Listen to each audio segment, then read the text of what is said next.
Welcome to Low Key PD. In this tutorial, I'm going to show you how to get the most out of Google Gemini by connecting it to your Workspace account.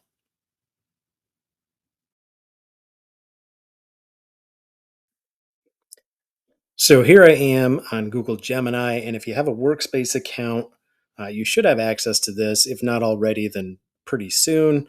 Uh, it- Gemini will connect to a lot of your Google Workspace apps. To access them, you're just going to type in this little @ symbol, and then you'll see a drop down menu. You can change the mode, or you can start working with Google Calendar, Google Keep, Tasks, Gmail, Docs, Drive, Classroom, Chat, and then Workspace, which I think is just going to search a lot of different places connected to your account.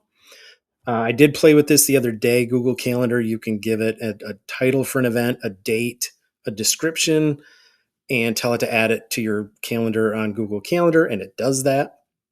One of the interesting things that this would open up is, let's say you've got a spreadsheet with like a huge list of specific events, dates, and descriptions, and you want them all on a Google Calendar.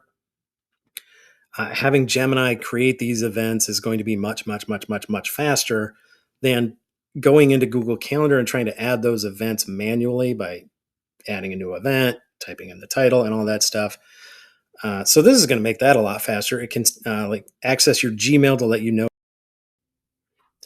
Don't forget to like and subscribe for more ed tech content on Low Key PD.